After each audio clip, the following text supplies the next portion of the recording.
እህቱ ቤት መጥቶም በጣም ያስቸግረኝ ነበር። እኔ ልጅ ነኝ በዛን ሰዓት፣ እናት የለኝም፣ አባቴ ነበር የሚያሳድገኝ።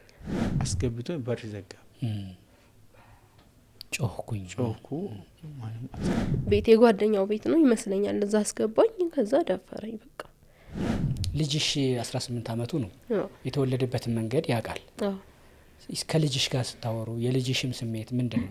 ማላቀው ሰው የሆነ ቢመጣ ይቀጠቅጠኛል ምናምን በቃ ብዙ ነገር ማለት ነው። ለራሱ ልጁ እንትን ብሎ ወጣ ማለት ነው። እስቲ ሻርጎኝ ወጣ። ከዛ ዶክተሩ ተጠርቶ እንደገና ሰፋኝ። እንዴት ነው የምታሳድጊያት አሁን ልጅሽን? ምክንያቱም አንቺ በ13 አመትሽ ነው የተደፈርሽው። ምን ልታመጪ አርፈሽ እየተቀጠቀጥሽ ትኖሪያለሽ? የኛው ልጅ እሷንም ልትሰጪኝ ነው ይለኛል። ሌሎችም አለመክሰሳቸው ምን ፈጠረ? ሌላ መኪያ አይነት የምትደፈር ፈጠረች። የአባቴ ሞትም የኔ እንደዚህ ሆኖ መቅረትም ሁሉም ነገር በሱ ምክንያት ነው።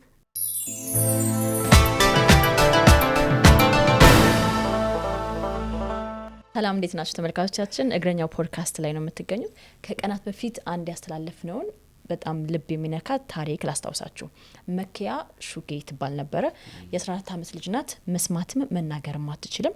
ወንድሟም እህቷም በዛ አይነት የአካል ጉዳት ውስጥ ነው ያሉት። አባታቸው ደግሞ ሹጌ ይባላሉ፣ አቶ ሹጌ። እሳቸው እንደዚሁ ፓላራይዝድ የሆኑ ናቸው። መንቀሳቀስ አይችሉም። በክራንች ነው የሚሄዱት። የአንድ እግር ህመም አለባቸው። እንዲሁም ደግሞ ግማሽ ሰውነታቸው ፓላራይዝድ ነው። ይቺ ህጻን ልጅ ከአዳማ ነበር የመጣችሁ ታስታውሳላችሁ። ተገዳ ተደፍራ ነው ተከራይታ በምትኖርበት ቤት። የ4 ወር ነፍሰ ጡር ነበረች። አባትዋ በጣም ከመጨነቃቸው የተነሳ ልጁ ይወለዳል ወይስ አይወለድም እና ደግሞ ፍትህ ለልጄ ሲሉ ነበር። እኛም ድምጿን ተቀብለን ፍትህ ለመኪያ ብለን ፕሮግራም ሰርተን ነበረ። በጣም የሚገርመው ነገር ያንን ፕሮግራም ከሰራን በኋላ ግለሰቡ ተጠርጣሪው ግለሰብ ግርማ ገብረ ህይወት ለእናቱም ደውለናቸው ነበር፣ አግኝተናቸው ነበር። መኪያም ብቻ አይደለም ሌሎች በርካታ ሴቶችን መድፈሩን ሰምተናል። ብዙ ሰዎችም ደወሉልን፣ ግን በጣም ሩቅ አካባቢ ነው ያሉት። እነሱን ሁሉ መሰብሰብ ለኛ ከባድ ሆነብን፣ ማግኘትም አልቻልንም። ስለዚህ ከዛ ውስጥ የሚያሳዝንም ነገር ነው አይደለም፣ የሚያናድድም ነገር ነውና አንድ ባለ ታሪክ ደግሞ አገኘን። በቃ ነው ሆነው በዛው በመደፈር ውስጥ ያለፈችና እሷም ደግሞ በ13 አመቷ ነው የተደፈረችው። በጣም የሚገርም ነው። ከዋን ደግሞ የመኪያን ነገር እዚሁ እንትን ብለነው ለማለፍ አሁን መኪያ በጤንነቷን የምትከታተልበት ቦታ ውስጥ ነው ያለችው። ይሄን እያደረጉ ያሉ ታሪኳን ሰምታው መስማትም መናገርም አትችልም፣ የህግ ድጋፍ ምንስጥ ብለው የደወሉልኝ በጣም ብዙ ናቸው። ሚዲያ አንዳንድ ጊዜ እንደዚህ አይነት ነገር እንግዲህ አስቢው፣ መናገርም መስማትም የሚችሉ ሰዎችን ብቻቸውን ጩኸው አልሆን ያለውን እኛ ድምጽ እንሆናለን። መስማትም መናገርም እማትችልን ወዴት ነሽ ስትባል እዚህ ነኝ እማትልን ደግሞ እሷ ላይ የጾታ ጥቃት ማድረስ ለዛውም በለጋ ገላዋ ላይ ያሆኖ ደግሞ አላለፈም፣ ነብሰ ጡር ናት። የእንደዚችን አይነት ልጅ ደግሞ እንዲህ ድምጽ መሆን አሁን ተወሰነ ደረጃ የመጣባትን የተፈጸመባትን ጠባሳ መመለስ እንኳን ባንችል ሰዎች ስልኳን ምኗን መዛ አድርገን እንድትታገዝ ለጊዜው ማድረግ መቻላችን ደስታ ተሰምቶናል። ታሪክ ደግሞ ወደ ኋላ ሲመዘዝ ምን እሷኮ ምናልባት የመጨረሻዋ ሆነችና ጽዋው ሞልቶ ሲሊደፋ ሲል የሱን ጉዳይ ሰማን እንጂ አራ ስንት ጉዳለ የሚል በጣም ብዙ ነው። ከናዝሬት አዳማ የተደወለው አንዷን ነው ዛሬ ጋበዝ ነው። ስለዚህ ሌላም ገና ሊመጣ ይችላል። አቶ ሹጌ ምን ወሰኑ ሰምታል? በየትኛው ጉዳይ? በልጁ ጉዳይ እንደው ብናነሳው አንዱም ጥያቄያቸው 14 አመቷ ነው። አሁን የጤና ክትትል ላይ ናች ማለት እሱ ነው። የጤና ክትትሉ ነው የሚወስነው። እሳቸው የጤና ባለሙያ አይደሉም፣ አባት ናቸው። ይወለድ አይወለድ የሚለውንም ጭንቀቱ አለባቸው። በእርግጥ ልጃቸው ተደፍራ በመደፈር ውስጥ ደግሞ ልጅ መወለድን እንደ አባት አልተቀበሉትም። ግን ደግሞ የጤና ባለሙያ ደግሞ የሚወስነው ይኖራል። እሱ አሁን በጤና ክትትል ውስጥ ነው ያለችው ልጅቷ። ቋንቋ የሚችል ሰው ተፈልጎ በዛ ሁኔታ ነው ያለችው። እናመሰግናችኋለን ያን እያረጋችሁ ያላችሁት። የዛሬ ታሪኩ ደግሞ ሌላ ነው። ትግስት ትባላለች። ትግስት ደመላሽ ከናዝሬት አዳማ ነው። እንዲያውም ራቅ ይላል ሁሉ ከናዝሬት ሁሉ ወጣ ያለ ነው የመጣችው። እንኳን ደህና መጣሽ። እንኳን ደህና ቆያችሁ። ደህና ነሽ? ደህና ነኝ። እንዴት ነሽ? አለሁ። የመኪያ ሾጌን ጉዳይ ታሪክ የሰራ ነው አይተሽዋል? አዎ አይቼዋለሁ። እስኪ የተወሰነ ወደሱም ያን ስታይ ደግሞ የራስሽ ትዝ አለሽ አይደል? ወደ ኋላ በጣም ግጥምጥሞሽ ንገሪን። እሷም ያው በ14 አመቷ ነው እንደዚህ አይነት አደጋ የደረሰባት። እኔ ደግሞ ከሷ ማንሽ ነው በ13 አመቴ ነው እንደዚህ ያደረገኝ እና ያው የሷን ታሪክ ስሰማ በጣም ነው ያዘንኩት። እንዴት ነበር ያንቺ ታሪኩ? ያኔ እሱ እዛ ሀገር ተጣልቶ ከናዝሬት ወጣ ይላል የኛ ሀገር ብያችሁ የለ ከዚህ ከሰው ተጣልቶ እዚህ እህቱ ቤት ይመጣል። እህቱ ቤት መጥቶም በጣም ያስቸግረኝ ነበር። እኔ ልጅ ነኝ በዛን ሰዓት እናት የለኝም፣ አባቴ ነበር የሚያሳድገኝ። በዛ በጣም ያስቸግረኛል ስወጣ ስገባ ምንም በቃ መጨረሻ ላይ አንድ ቀን ከትምህርት ቤት እየመጣሁ እያለ የሆነ ቤት ጎትቶ አስገብቶ እንደዚህ ያደረገኝ። ከዛ አድርጎኝም ደግሞ ለአባቴ አልነገርኩትም። ሄጄ ቤት ነው የተኛሁት። ስተኛ አባቴ ሁል ጊዜ ያው እናት ስለሌለኝ ፔሬንት ሲመጣብሽ እንደዚህ እንደዚህ ይለኛል፣ እንትን ሊያምሽ ይችላል ምናምን ይነግረኛል። በቃ እንደዛ ነው የመሰለው አሞኛል ስለው ማለት ነው። ከዛ እኔ ግን እንደዚህ ሆኜ ነው። ከዛ በኋላ እንደዚህ ተፈጠረ። መጨረሻ ላይ ዝም ብዬ ወር ከምናምን ሲሆነ ማመም ጀመረኝ። ሲያመኝ ስመረመር የወር ከ20 ቀን እርጉዝ ተባለ ማለት ነው። ከዛ በኋላ አባቴ ማን ነው ብሎ ልክ ክስ ሊያቀርብ ሲል ጠፋ። አባቴ ምንም ማድረግ አይችልም። ወደ ገጠር ቤተሰቦቹ ከዛች የኛ ትንሽ ከተማ ነች፣ ከዛች ከከተማ ደግሞ ወደ ገጠር ላከኝ ማለት ነው አባቴ እናትም አባትም ሆኖ ነበር ያሳደገኝ። አሁን ላይ በህይወት ባይኖሩም ህይወቱም ያለፈው በሱ ምክንያት ነው። እሱ በጣም ይናደድ ነበር በዚህ ጉዳይ፣ ያመው ነበረ። ከዛ በቃ ይበልጥ ደግሞ ይሄ ነገር ሲከሰት በጣም እንትን አለ ተሰማው። ከዛ መናደድ ጀመረ ማለት። ከዛ ገጠር እዛ ሆኜ የእርግዝና ወቅቴን እዛ ነው የጨረስኩት። ትራንስፖርት አልነበረም፣ ለክትትል በጣም ነበር መከራዬን ማየው ሄዶ ለመከታተል ማለት እዛች ከተማ ውስጥ። ከዛ ቀኔ ደረሰና ሆስፒታል ገባ። ከዛ ሪፈር ተብሎ ነበረ። ያው የዛን ጊዜ ብዙም ዶክተሮች የሚሉ አንድ ዶክተር ነበር ያለው። እሱ ማለት ተስፋ ቆርጦ ጥሎኝ ሄደ ማለት ነው። ሪፈር 10 ሰዓት ሌሊት ይንጋና ሪፈር ይጻፍላችኋል ተብሎ ጥሎኝ ሄደ። ከዛ አባቴ ነበረ ተንበርክኮ ያለቅሳል። የሱ እህት ነበረች፣ የዚህ የደፋሪው እህት ማለት ነው። እሷ አዋላጅም ነገር ነች፣ እሷ እያገዘችኝ። ከዛ እንደምንም 10 ሰዓት ሳይሆን 9 ተኩል ምናምን ሲል ራሱ ልጁ እንትን ብሎ ወጣ ማለት ነው። እስቲ ሻርጎኝ ወጣ። ከዛ ዶክተሩ ተጠርቶ እንደገና ሰፋኝ። ከዛ በቃ በዚህ ሁኔታ ነው ያለፈው። የደፋሪው እህት ነበረች ስትይ ነበረች፣ ጎረቤታችን ነች። አይ ጎረቤት ነች። እሷ ጋር ነበር የመጣው። እሷ ጋር ነው ተጣልቶ የመጣው። ከዛ በቃ እሷም እያገዘችኝ ነበረ። እሱ ግን ጠፍቷል። ወዲያው ሊከሰስ ሲል ጠፋ። አባቴም አቅም ስላልነበረው ምንም ማድረግ አልቻለም። ተሯሩጦ አላስያዘውም፣ ምንም አላደረገም። አልተነገራትም እህቱ? ታውቃለች ሁሉንም ነገር፣ ግን በቃ ምንም ማድረግ አትችልም እሷ። እሱ ግን ምን አይነት ሰው ነው እንደው ይሄ ደፋሪው? አሁን አንቺን ደፍሯል፣ ሌላ ሰዎች ደፍሯል። በጣም ብዙ ነው የሰማ ነው። በጣም አሁን ስሰማ በጣም ብዙ ሰዎች ነው የደፈረው። የሱ ህይወት ምን ቢሆን ነው እንደዚህ በመድፈር ውስጥ የተሰማራው? እኔ እንጃ፣ እኔ አላውቅም። የዛን ጊዜ መጣ። እኔ ልጅ ነኝ በብዛት ራሱ እንደዚህ እንትን አይደለም። ከዛ በኋላ ወዲያው እንደዚህ ሲፈጠር ጠፋ በቃ። እስኪ አደፋፈር ነው ዝም ብሎ ይዞሽ ነው ወደ ቤት ነው የገባው? ይዞኝ ነው። እስኪ ሂደቱን ንገሪኝ። የነበረውን በዛ ቀን ከትምህርት ቤት ስመጣ እንደ ሌላ ቀኑ ሁል ጊዜ ያስቸግረኛል ብዬሽ የለ እንደዛ መስሎኛል። ከዛ ጎትቶኝ የሆነ ቤት የጓደኛው ቤት ነው ይመስለኛል እዛ አስገባኝ። ከዛ ደፈረኝ በቃ። ከዛ በኋላ እኔ ደግሞ አልተናገርኩኝም። በጣም ነበር የሚያስፈራራኝ። አባትሽ እንዲያደርገዋለሁ፣ አንቺ እንዲያደርጋለሁ ስለሚለኝ እኔ እንደዚህ ምንም በቃ ተደፍሬ ዝም እላለሁ ብዬ ነበር ያሰብኩት። እንደዚህም ይፈጠራል ብዬ አላሰብኩም ነበር። ከዛ ያው ይሄ ተከሰተ። ያኔ ስንተኛ ክፍል ነበርሽ? 6ኛ ክፍል ነበርሽ። ፔሪድ ታይ ነበር? ፔሪድ መጥቶብኝ ቢያንስ 4 ወር ምናምን ሆኖኛል ገና ማለት ነው። ከዛ በኋላ ትምህርትሽ እንዴት ሆነ? ከዛ በቃ ትምህርቴን አቋረጥኩ። እንዳልኩሽ ገጠር ገባሁ። ተመልሼ መጥቼ ወለድኩኝ። አባቴን በጣም እያመመው መጣ። ልጁን እያሳደግን ማለት ነው ከአባቴ ጋር። ከዛ 9 ወር ሲሆነው በቃ በጣም አባቴ ሲደክም ለሰው ሰጠው ማለት ነው። የሆነች ልጅ ነበረች እኛ ሰፈር ልትማር የመጣች እናቴ እኮ እንደዚህ ልጅ ትፈልጋለች በፈለግሽ ሰዓት ታይዋለሽ ምናምን አለችኝ። ከዛ በፈለግሽ ሰዓት ታይዋለሽ ኑሮ ሲስተካከልልሽ ደግሞ ተወስጂዋለሽ ምንም አታስቢ አለችኝ።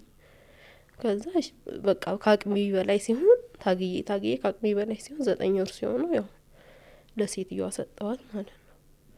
ከዛ ልጁ ሄዶ በቃ አልቆየም አባቴም ወዲያው ሞተ። 1-3 ወር ምናምን ነው አልጋ ላይ ነበር እሱንም ያሳለፈው ማለት ነው። እህት ወንድም አሉሽ? እህቶቼ ታላላቅ እህቶች አሉኝ ግን እዛ አይደሉም። እናቴ በህፃንነቴ ስትሞት እንትን ብለዋል። እሺ ልጅሽን ሰጠሽ በልጅነትሽ ነው በ13 አመትሽ እንደውም ምናልባት 9 14 14 በዛ ወለድሽ። ከዛ ልጅሽን ለጉዲፈቻ ሰጠሽ። ከዛስ በኋላ ህይወትሽ እንዴት ነው? ከዛ በኋላ አባቴ ከሞተ በኋላ በቃ ነገሮች ሁሉ በጣም ከበዱኝ በጣም። ከዛ አጎቴ ነበረ እኔ ጋር ትምህርትሽን ቀጥይ በቃ ሁሉም ነገር አልፏል ብሎኝ እንደገና 7 ደረስኩኝ ማለት ነው እሱ ጋር። ከዛ ያው ብዙም እንትን አላለኝም ስላልተመቸኝ ናዝሬት መጣሁኝ ማለት ነው። ናዝሬት መጥቼ እንትን የሆነች ልጅ ከሆነች ልጅ ጋር ነበር የመጣነው በደላላ እንትን የሚባል ሀገር መስተንግዶ ሄድን አለም ጤና። ከዛ እዛ ሄጄ በቃ ሁሌ ሂሳብ ይጎልብኛል አልችለውም ስራውን ልጅነቱም ይሁን አላውቅም። ከዛ ሁሌ ማታ 12 ሰዓት ሂሳብ ሳስረክብ ማልቀስ ነው በቃ ደሞዜ ገና ሳይደርስ አለቀ። ከዛ የሆነ ነበረ ይሄ አሁን የልጅ አባት ማለት ነው እሱ በቃ ሂሳቡን ይሞላልኛል ምናምን በቃ የተሻለ ስራ ትሰሪያለሽ ብሎ እኔንም ጓደኛዬንም አስወጣን ከዛ ማለት ነው። ከዛ ያው መጀመሪያ ላይ አሪፍ ነበር አብረን እንሆናለን አንድ ላይ ሆነን ሌላም ስራ ፋብሪካ ውስጥ ምናምን አስገባኝ። ከዛ እየሰራው አሪፍ ነበር። መጨረሻ ላይ በኋላ በቃ ጸባዩ እየተቀየረ መጣ። እንደዛም ሆኖ እኔ እኮ ጸባዩ የሚቀየረው ልጅ ስላልወለድሽ ነው ለምን ልጅ አንወልድም አለኝ። ከዛ በቃ ይሁን ብዬ አረገዝኩኝ ማለት ነው ሴቷን ልጄን። ከዛ በኋላ ጭራሽ ባሰበት ማላቀው ሰው የሆነብኝ መጣ ይቀጠቅጠኛል ምናምን በቃ ብዙ ነገር ማለት ነው። ከዛ ከወለድኩ በኋላ ደግሞ ያ ነገር ባሰ። ከዛ ልጄን በቃ በጣም ከአቅሜ በላይ ሲሆን ሲብስብኝ ቤተሰቦች እንደ አክስቶቼ ምናምን አሉ አቦንሳ ማለት ነው እዛ ይዣት ሄድ ነበር። ከዛ ደግሞ ተመልሼ ምንም ማድረግ ስለማልችል 15 ቀን ምናምን ቆይቼ ተመልሼ እሱ ጋር ሄዳለሁ ማለት ነው። በዛ ሁኔታ ልጄ 3 አመት እስኪሆናት ከሱ ጋር ሆንኩኝ። ከ3 አመት በኋላ ግን በቃ ይቅር ሁሉም ነገር ብዬ ላክስቴ ልጄን ሰጠሁና ፕሮሰስ ጀመርኩኝ ማለት ነው ውጪ። እዛ አጎቴን የጀመረልኝ ለካ የጀመረልኝ በእንትን ነው በካምፓኒ። እዛም ሄጄ ምንም በቃ ነገሮች አልተስተካከሉም። ካምፓኒ ነው የምሰራው ይሄን ሀላ አጥጋቢ አይደለም ብሩም ለልጄ ልካለሁ የተወሰነ ምግብ ደግሞ ራሳችንን የምንችለው ምግብ ምናምን በቃ ምንም ተቀማጭ ብር ላስቀምጥ አልቻልኩኝም። ከዛ ያ ነገር እያለ ደግሞ ኮሮና መጣ ማለት ነው። ኮሮና ሲመጣ ደግሞ ወንዱ ልጄም ከዛ ካሳደገችው አልስማማ ብሎ አክስቴ ቤት ሄዷል። 2 ሆኑ ማለት ልጆቹ። ከዛ በቃ የኮሮና ሰዓት ምንም ስራ ከቤትም አንወጣ ምንም አንል ለምግብ ብቻ ነው የሚሰጡን ካምፓኒው ለምግብ ይሰጣናል ማለት ነው። ከዛ ያቺን ለምግብ የሚሰጣናል ለልጆቼ ግማሹን እየላኩኝ ግማሹን እንትን እያልኩ ምንም ነገር በቃ አልያዝኩም ማለት ነው። መሄድ የምትችሉ ሂዱ አለ ካምፓኒው። ትኬት መቁረጥ የምትችሉ ሂዱ በቃ እኔ አልችልም ከዚህ በላይ ምናምን አለ። ከዛ እሺ ብለን እያለን እስቲ እንደው የትኬት እንኳን ምናምን እያልኩኝ እያለ ስራ አገኘሁኝ ማለት ሌላ ውጪ መስራ ከፈለጋችሁም ሰርተው ውጡና ስሩ ብሏል። ከዛ አበሻ ነች አበሻ ቤት ገባሁኝ። ከዛ እግዚአብሔር ይስጣት ጥሩ ሰው ነች። ወደ 5 ወር በቃ እንደሰራሁኝ ደግሞ ከዚህ እየተደወለ ነይ ልጁን በቃ አልቻልነውም እዛ ከነሱ ጋር መላመድ አልቻለም አንቺ ግዴታ መምጣት አለብሽ ድጋሜ እንዳታጩ ልጁ ጎዳና ሊወጣ ነው ምናምን ሲሉኝ እንደገና ደግሞ ተመልሼ በቃ እንደዚህ ጓደኞቼ የትኬት ምናምን አዋጣውልኝ ያቺ 4 ወር የሰራዋትን ይቺ ወደዚህ ገባሁ ማለት ነው። ከዛ እዚህ ከገባሁ በኋላ ያው አክስቴ አሁን ያለውባት አንድ ክፍል ቤት ሰጣኝ ነው እሷ ግቢ ነው ያለሁት። እንትን ትሰራለች ገበያ ላይ ልብስ ምናምን ስለምትሰራ ሰልባጅ ምናምን በቃ ጀምሪውና ዱቤ ምናምን እኔ ከምወስድባቸው ሰዎች እየወሰድሽ ትሰሪያለሽ ልጅሽ እንትን ከሚል በቃ አብረሽው ሁኚ ስትለኝ በዛች ባለችኝ ነገር ከሱ ጋር አቁጭ ብዬ ያው በዱቤ እየሰራሁ ምንም እያልኩኝ አለሁ ማለት ነው። ሁለተኛ ባለቤትሽን አለም ጤና አይደለ ተዋወቃችሁት? ያቃል ታሪክሽን? አዎ ያቃል። እንደውም እንትን ስል በእናትህ ተወኝ ምናምን እንደዚህ ሲል ምን ልታመጪ አርፈሽ እየተቀጠቀጥሽ ትኖሪያለሽ? የኛው ልጅ እሷንም ልትሰጪኝ ነው ይለኛል። ሄደሽ ልትሰጪ ከሆነ ነው እንጂ ምን እናት የለሽ አባት እያለ በዚህ ነበር እንደውም የሚያሾፍብኝ ማለት ነው። መደፈርሽን ያቅ ነበር? አዎ ያቃል ሁሉ። ከዛ በኋላስ እንደዚህ እንደገና መቼም አንድ የሆነ መስመር ውስጥ ስታልፊ ስብራት አለው አይደለ? በጣም በልጅነትሽ ነው የተደፈርሽው የነበረው። ባለቤትሽን ስታገኙ የነበረሽ ነገር ምንድነው? ፍርሃት ምናምን አልነበረሽ? በጣም ፈርቻለሁ ውስጤ በጣም እሱም ብዙ ጊዜ እንትን ብሎ ነው አብረን ይሆን ነው ማለት ነው። ግን ምንም አማራጭ ስለሌለኝ እዚህ የምሰራበት ቦታ ምን እንዳልኩሽ ሂሳብ ይጎል በቃ ምንም መልመድ አልቻልኩኝም። አማራጭ ሳጣ ነው። ስንት አመትሽ ነበረ? የዛን ጊዜ 17 አመቴ ነበረ። ሴቷን ልጄን ስወልድ 19 አመቴ ነበረ። አሁን በጣም ይቅርታ እድሜ ስንት ነው አሁን? አሁን 32 32 የስንት አመት ልጅ አለሽ? ትልቁ ስንት መሰለክ? 14 ነው የወለድሽው? 18 አመቱ ማለት ነው። 18 አመቱ የግርማ ልጅ ነው። የግርማ ልጅ በጣም ነው የሚገርመው። እና ደግሞ እንትን የሚለው በመደፈርሽ አሁን ይሄንን ጥያቄ ስጠይቅሽ በጣም ብዙ እህቶቻችን ተናገሩትም። አሁን እሷ ዝም ብላለች ረጅም ጊዜ 19 አመት ዝም በ13 አመትሽ ነው አባትሽ ተንበርከከው ያለቀሱበት ነው። አንቺ ህይወትሽን መስመር የሳትሽበት ነው። ይሄን ሁሉ ህይወቱን ያጣበት ነው። አባቴን ህይወቴን ሁሉ ነገሬን ያሳጣኝ። ምን አሳጣሽ? ቢያንስ የዛን ጊዜ ትምህርቴን ባላቋርጥ በማር ኖሮ እንደዚህ ሆኜ አልቀርም ነበር ማለት። አሁን የምኖረው ኑሮ በጣም ከባድ ነው። ገባሽ? በቃ ይሄ ኑሮ አንኖርም ነበር። ልጅነቴ ለወንድ አሁን ምን ታመለካከታለሽ አንቺ? እኔ እንጃ በቃ ሁሉም እንደዛው ነው የሚመስሉኝ። ከዛ ይሄኛው የሚክሰኝን አይነት ነገር መስሎኝ ነበር። እንደዚህ አይደሉም ሁሉም ብዬ ነበር፣ ግን ሳይሆን እንጃ እንደዛ ነው። ልጅሽ 18 አመቱ ነው። የተወለደበትን መንገድ ያውቃል። እስከ ልጅሽ ጋር ስታወሩ የልጅሽም ስሜት ምንድነው? እሱ በቃ ያው ዝምተኛ ነገር እንደዚህ ብዙም አያወራም፣ ምንም አይልም። በቃ አሁን ላይ ያው እኔ ጋም ያሳደገችው ጋም ይሄዳል፣ ምንም አይልም። አሁን አንቺን የደፈረሽ ግርማ መኪያን እዚህ ጋብዘን ፕሮግራሙ ከተሰራ በኋላ ቪዲዮንም አይተሽዋል አይደል? አይቼዋለሁ። ግርማ አሁን የት እንዳለ በምን ሁኔታ እንዳለ ታውቂያለሽ? አላውቅም። ያው እንደነገሩኝ ከሆነ እስር ቤት እንደሆነ ነው የነገሩኝ። በየትኛው ኬዝ? በመኪያ ኬዝ። በመኪያ ኬዝ።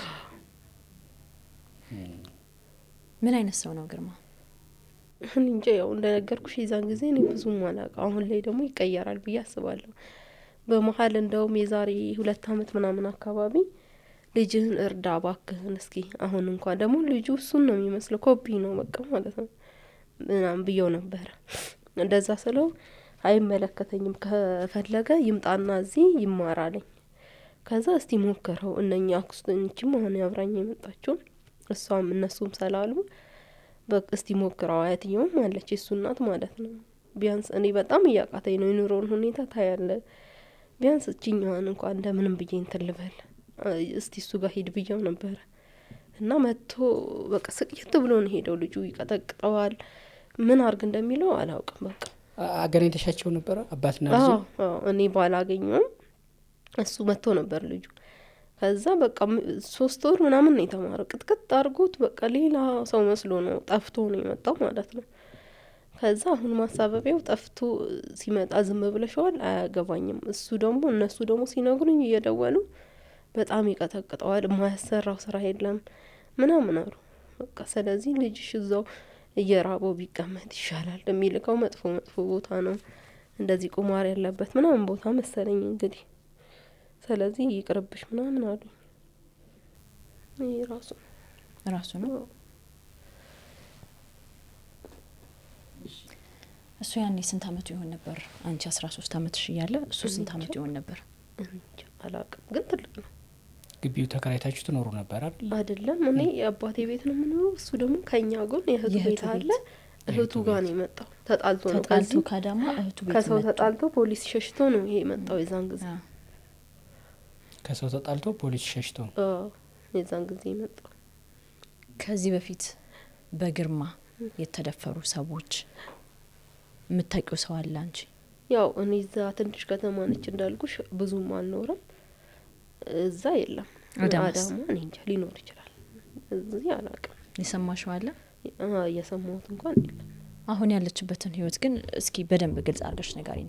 በቃ አሁን ያለሁበት ህይወት ያው ሁለቱ ልጆቼን ይዤ እንደነገርኩሽ ከአረብ ሀገር ስመጣ በዛች በስኳት እንትን ስራ ጀምሬ ግን ያው ታውቂው የለ ኑሮ እንትን ዱቤ ምናምን እየወሰድኩኝ እየሰራሁኝ ነው። አንድ ቀን ይኖራል አንድ ቀን አይኖርም። አረብ ሀገር ለመጀመር አስቤ ነበር አሁንም ማለት ነው። ግን ፓስፖርት ማሳደሻ እንኳን የለኝም እጄ ላይ በሚገርም ሁኔታ እና በሱ ነው ይሄ ሁላ በቃ ሁሉም ነገር የአባቴ ሞትም የኔ እንደዚህ ሆኖ መቅረትም ሁሉም ነገር በሱ ምክንያት ነው።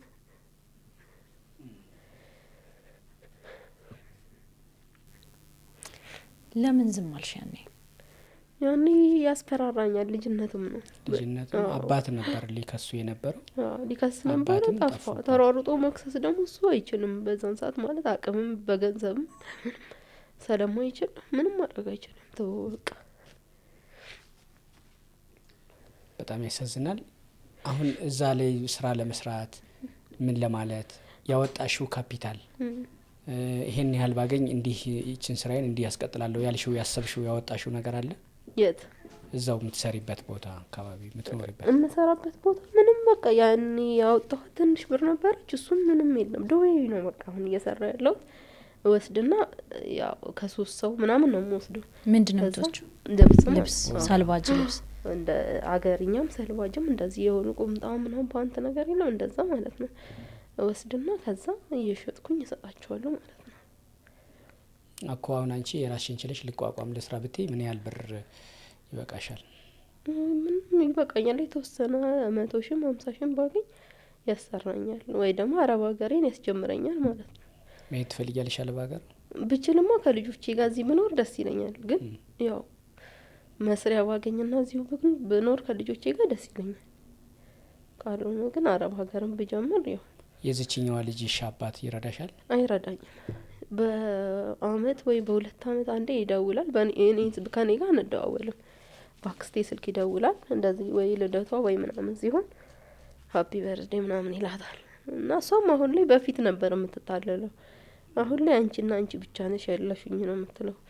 ምንም ነገር አንድ ብር የሆነ ጊዜ ለበዓል ልብስ መግዣ ቸግሮኝ ላክልኝ በይ በቃ እንደምን አስጨንቂው እየደወልሽ አልኳት። የዛሬ 2 አመት ይሁን እንደዚህ አካባቢ ነው። ከዛ 500 ብር ላከላት ማለት ነው። ከዛ ወዲህ በቃ እሷም ተወቹ በቃ ተናጠቀ። እንዴት ነው የምታሳድጊያት አሁን ልጅሽን? ምክንያቱም አንቺ በ13 አመትሽ ነው የተደፈርሽው። ልጅሽ አሁን 12 አመቷ ነው። ያው አሁን ላይ እሷ እየተማረች ነው እግዚአብሔር ይመስገን። ምንም እንትን ብልም ልጆቼ ፊት ደስተኛ ለመሆን ሞክራለሁ። የብዙ ችግር ስላየው እንትን ችግር አዲስ አይደለም ለኔ። በጣም ብዙ መከራ ነው ያየሁት ከህፃንነቴ ጀምሮ ማለት ነው። ስለዚህ ያው እየኖረች ነው እንደ እግዚአብሔር ፍቃድ። በጣም ያሳዝናል። የዚህ ፕሮግራም መነሻ የመኪያ ሾጌ ጉዳይ ነው። እሷ መስማትን መናገርም አትችልም። እሷን አቀረብን። ረኔም ኮ በ13 አመቴ እንዲሁም የብላ መጣች። የእሷ ህይወት ነገረችን። ያው ሴት ልጅ ለዛውም ደግሞ በለጋ ጊዜዋ መደፈር እንዲህ አይነት ህይወት ያደርሳል። በጣም ደግሞ በነገርች ላይ ማክስ አድርጋ ምናምን ነው እንጂ ልጅ ናት። ፊቷም ራሱ ቤቢ ፌስ ነው።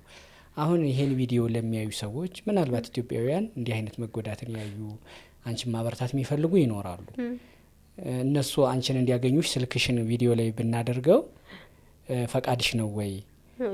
ስልክሽን ቪዲዮ ላይ ካደረግነው እንደዚህ ማክስ አድርገሽ ተሸፍነሽ ነው አይደል ኢንተርቪው እየሰጠሽን ያለሽው? ስልክሽን ስናደርገው ደግሞ ትታወቂያለሽ በስልክሽ። እሱ ነገር እያሳሰበኝ ነበረ። ምን ታስቢያለሽ? ችግር የለም። እሺ፣ ስለዚህ ስልክሽን ቪዲዮ ላይ እናደርጋለን። ተመልካቾቻችን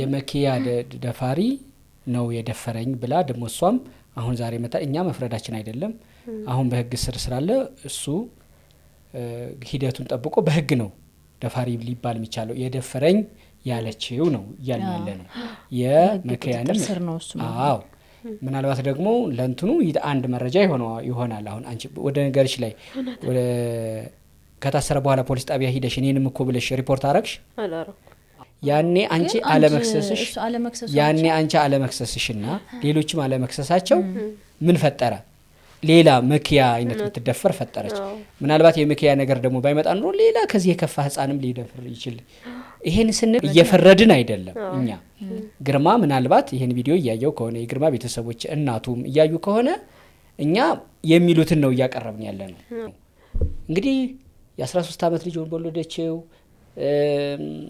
ልጅ ወልዳለች ፈቅደው አይደለም እንዲሁ እኮ እናቃለን ተደፍራ ነው እናቃለን ግን ይሄን ደፋሪ ነው ምንድነው ማለት የሚችለው ህግ ነው በህግ ቁጥጥር ስር ውሏል ፖሊስ በህግ ቁጥጥር አዋላሽ ማለት ደግሞ ፈረደብሽ ማለት አይደለም ገና ወደ ፍርድ ቤት ቀርቦ በአቃቤ ህግ በኩል ተከራክሮ መፍረድም ይባላል ግን ድምጽ ደግሞ እናሰማለን ተደፈርን ያሉት ዋናው አላማችን እሱ ነው ስልክሽን እዚህ ቪዲዮ ላይ እናረጋለን በርቺ የኔ እህት የሆነው ነገር በጣም አሳዝኖናል ለዛም ነው የጋበዝንሽ የቀረምትዩ ካለ መልእክት ምታስተላልፊው ምናልባት ለተመልካቾች መልእክት ተዋውቃችኋት በግል ብታገኙት መልኳን እዚህ ጋር ማሳየት እሷ ስላልፈለገች ነው ልጆች አሉኝ እንደዚህ ብላ ምክንያት አላት ግን ብታገኙት እንኳን ይሄን ሁሉ ያሳለፈች እንኳን የ18 አመት ልጅ ያላት ገና 13 አመቷ ነው የምትመስልሽ በጣም ቤቢ ፌስ ናት በጣም ትንጥ የክብ ፊት ናት በጣም ቤቢ ፌስ ናት